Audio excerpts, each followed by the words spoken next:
A vitória de Donald Trump foi esmagadora, conforme nós observamos aqui algumas vezes. Aliás, assim que saiu o resultado eleitoral, nós já fizemos aqui um vídeo, acompanhamos durante a noite inteira ali as apurações e as projeções de vitória. A vitória de Donald Trump foi esmagadora ao ponto, inclusive, de Elon Musk não somente ser apenas cotado como alguém que fará parte do governo Donald Trump, mas sim alguém que é oficialmente convidado por Donald Trump para fazer parte de um departamento no governo dos Estados Unidos, o chamado DOGE, não é? O Departamento ali de Eficiência Governamental, uma espécie de fiscalização a respeito do gasto e do modo como o governo administra ali os recursos oriundos da tributação. Uma coisa interessante nós observarmos é que no contexto do primeiro governo Donald Trump, ele fez muitos cortes de impostos e é algo muito curioso, porque à medida que se corta tributos, você tem um estímulo em alguma medida ao investimento, e isso de certa maneira não diminui necessariamente a arrecadação no longo do tempo, né? Um enxugamento da máquina pública também ajuda bastante nesse sentido, e aí nós teremos um governo Donald Trump com Elon Musk à frente de um departamento para averiguar e analisar as questões de como nós vamos dizer, a eficiência do governo dos Estados Unidos. Então, é uma vitória para o Elon Musk e que está surfando na onda de Donald Trump em alguma medida. É claro, o Elon Musk deu muito apoio para Donald Trump, fez campanha e assim por diante. Nós temos, então, um governo Donald Trump que escolhe já algumas figuras para estarem à frente do seu governo. Nós temos aí, Donald Trump escolhendo a primeira mulher para ocupar o gabinete da Casa Branca, certo? Que ele chamou esta senhora de Dama de Gelo, que participou, inclusive, a Susan, não é? Da eleição de Donald Trump. Ela era sua coordenadora de campanha, a sua chefe de campanha em boa medida.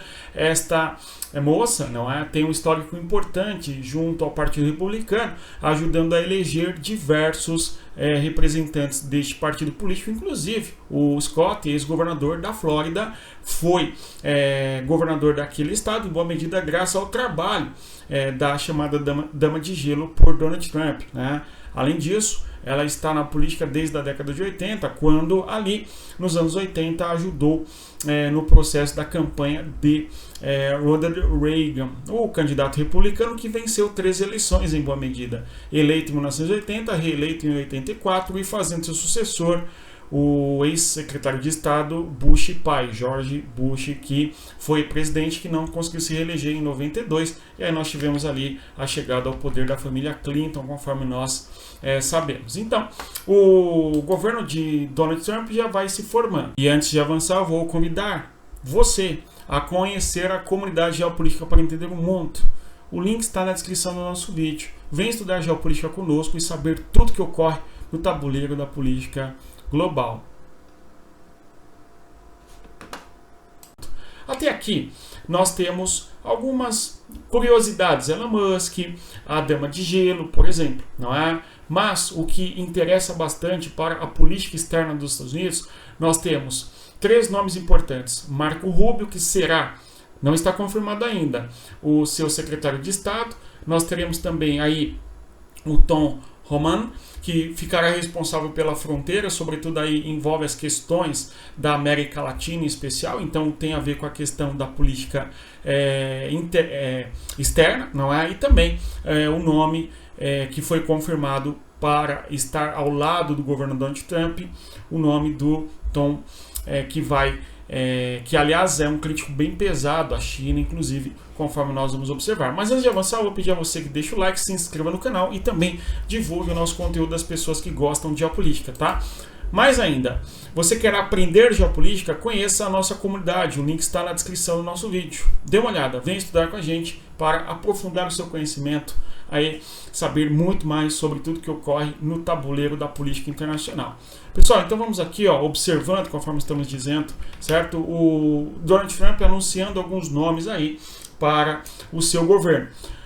A vitória de Donald Trump sobre Kamala Harris foi muito significativa, dando a ele, portanto, um poder para governar com maior liberdade agora nesse segundo mandato. E mais ainda, Donald Trump não será reeleito, até porque ele não pode se candidatar à reeleição. E diante desse cenário, portanto, ele tem maior liberdade também para atuar enquanto presidente conforme os seus interesses ideológicos, ok? Fazendo menos concessões, conforme nós já podemos observar com os nomes que foram aventados para participar do governo de Donald Trump. E aí é um governo que será feito provavelmente com políticos ao estilo de Donald Trump, ok? Muito mais próximos ao Trump, com menor oposição, mesmo dentro do Partido Republicano.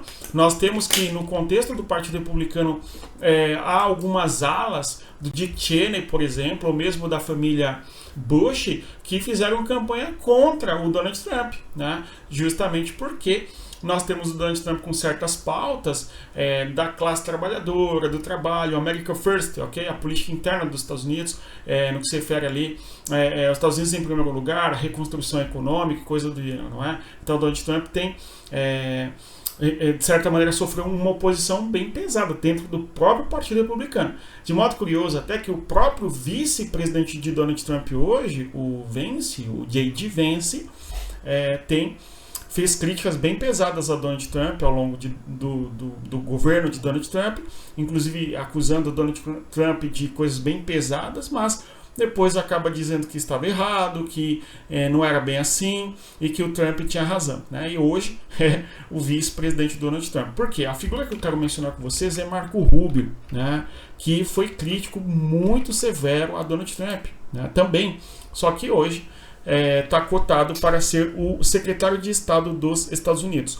O secretário de Estado dos Estados Unidos equivale mais ou menos ao Itamaraty brasileiro, ou seja, equivaleria aí ao Ministério das Relações Exteriores. No caso, sem dúvida, o secretário de Estado nos Estados Unidos significa um dos mais importantes cargos naquele país, ok? Um cargo importantíssimo que atualmente é representado ali pelo Antony Blinken. Nós vimos o Antony Blinken no centro da discussão geopolítica ao longo desses últimos 2 anos, de maneira muito intensa, por conta da guerra entre Rússia e Ucrânia e também por conta da guerra na região do Oriente Médio, né? Então, Antony Blinken fez muitas viagens para Israel, para o Catar, para o Egito, para a Ucrânia, a fim de buscar alguma saída, ok, nesses conflitos, mas o governo Joe Biden, na concepção do Donald Trump, eu concordo, foi um governo fraco, né? E, consequentemente, não conseguiu dar fim a essas guerras e, pior, né, a saída do Afeganistão se deu de uma maneira bastante difícil para os Estados Unidos, enfim.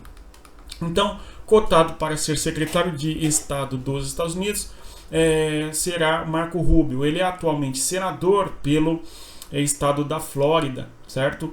Em 2016 ele se candidatou à presidência no contexto das primárias, ele venceu em algum estado, eu não lembro, eu não lembro se foi Carolina do Norte. Eu lembro que Donald Trump e Marco Rubio eram os 2 principais nomes, ok? E aparecia também o nome do Marco Rubio, que não venceu ele nas primárias, enfim, acabou saindo. Depois o Marco Rubio também, depois o Ted Cruz acaba saindo, ok? E aí nós tivemos que Donald Trump foi eleito em 2016, certo? E é curioso, porque o Marco Rubio fez críticas bem sérias ao Donald Trump também, mas agora já está mais alinhado ao Trump.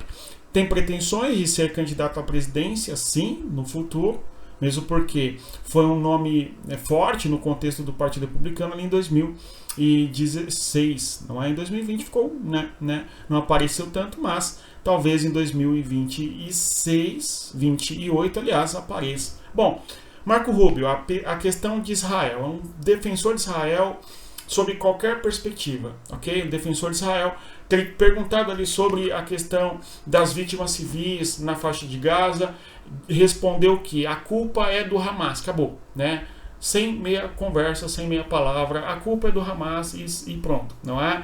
Então, se o Marco Rubio for de fato confirmado como o secretário de Estado dos Estados Unidos, nós teremos um apoio mais intenso por parte dos Estados Unidos em relação a Israel, o que era de certa maneira algo temido pelo Netanyahu, não é? É claro, o Partido Democrata daria apoio a Israel como deu e como dá ao longo do tempo, não é, da história, conforme nós observamos. Entretanto, o apoio do governo Trump é muito mais intenso e muito menos muito mais aberto, inclusive, quando o assunto é Israel, o apoio a Israel que o governo Trump dá, e com Marco Rubio à frente do secretariado, certamente esse apoio virá de uma maneira mais intensa, conforme, ok? Vamos observar. Primeiro precisa confirmar. O Marco Rubio tem uma perspectiva em relação à Ucrânia. Ele defende um acordo negociado, chegou a participar de algum movimento ali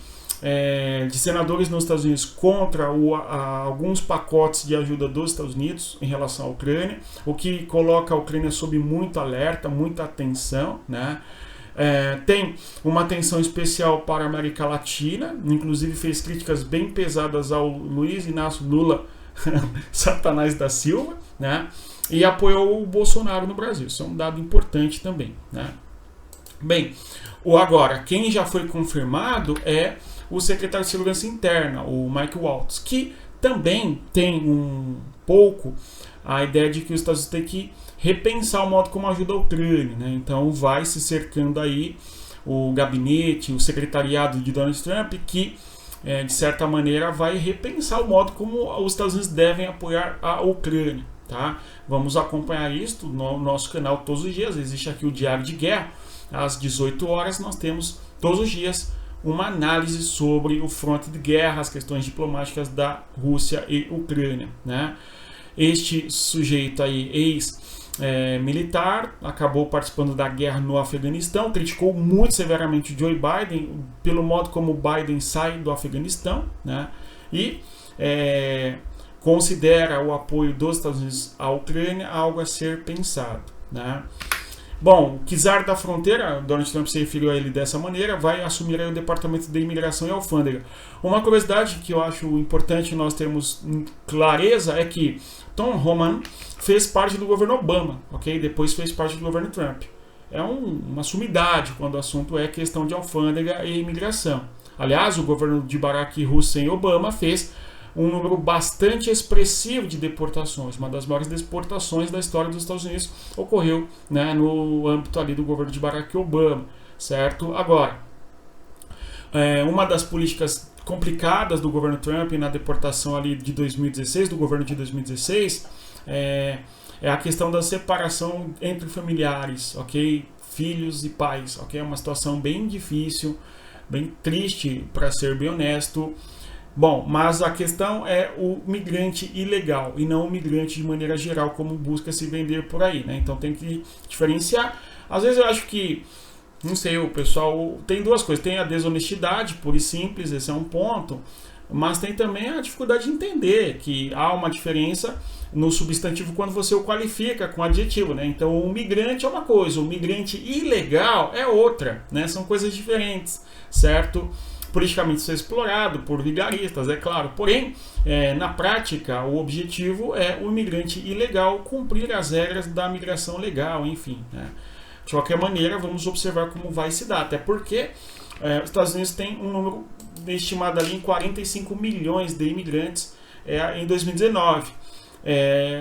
Hoje, a estimativa é de 52 milhões, 53 milhões, ok? Aumentou de modo substancial a questão da migração. Aliás, Kamala Harris é quem era responsável pela questão da política da fronteira sul e, pelo que nós observamos, para a população americana foi um certo fracasso, né?